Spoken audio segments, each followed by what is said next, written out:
Hello दोस्तों, कैसे हैं आप सब। आशा करती हूँ सभी अच्छे और स्वस्थ होंगे। पायल ठाकुर के इस चैनल पे आप सभी का स्वागत है। सभी को जय माता दी, हर हर महादेव। रोज की तरह मैं आप लोग के सामने बहुत ही प्यारा शिव चर्चा गीत लेकर आई हूँ। आप लोग इस गीत को पूरा सुनना, लाइक करना, कमेंट करना। अभी तक जो लोग मेरे चैनल को सब्सक्राइब नहीं किए वो मेरे चैनल को सब्सक्राइब कीजिएगा। और गीत आप सभी को कैसा लगता है एक कमेंट करके मुझे ज़रूर बताइए।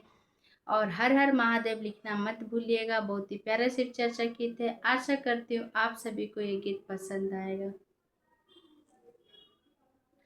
चला सिसिया गुरु के नागरिया, गुरु फेरी है नजरिया। चला सिसिया गुरु के नागरिया, गुरु फेरी है नजरिया। फेरी है नजरिया हो, फेरी है नजरिया हो, फेरी है नजरिया हो, फेरी है नजरिया हो। चला सिसिया गुरु के नागरिया, गुरु फेरी है नजरिया। चला सिसिया गुरु के नागरिया, गुरु फेरी है नजरिया।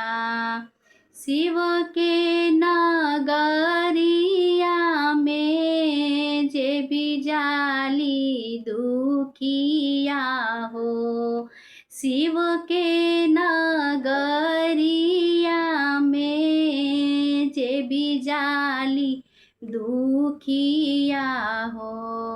दुखिया के दूर कैनी दुखवा, सुखवा हो दिहनी।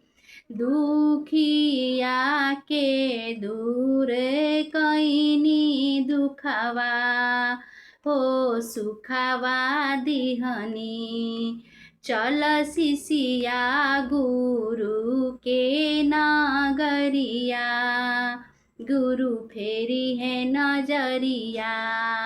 चल सिसिया गुरु के नागरिया, गुरु फेरी है नजरिया।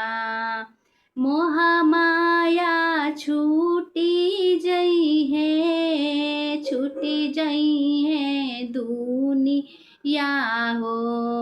मोह माया छूटी जई है, छूटे जई है दुनिया हो। रही जई है सजल सब धनवा, उड़े जई है सुगनवा। रही जई है सजल सब धनवा, उड़े जई है सुगनवा। चल सिसिया गुरु के नगरिया, गुरु फेरी है नजरिया।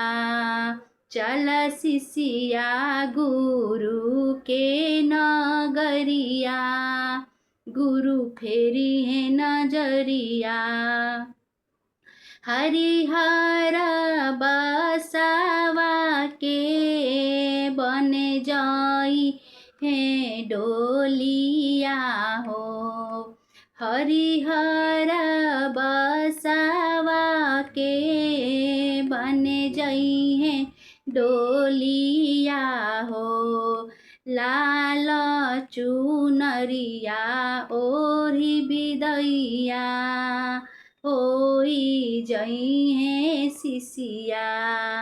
लाल चुनरिया ओढ़ी बिदैया, होई जई है सिसिया। लागी जई है चार गो कहरवा, हो जई है बिदैया।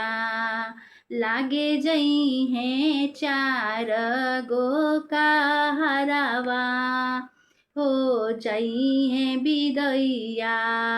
छूटी जई है अपना भवनवा, हो जई है विदैया। चल शिष्या गुरु के नगरिया, गुरु फेरी है नजरिया।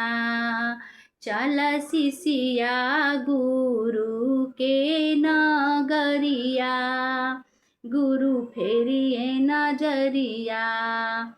केहू ना खेवैया होई है, केहू ना सहैया होई है। केहू ना खेवैया होई है, केहू ना सहैया होई है।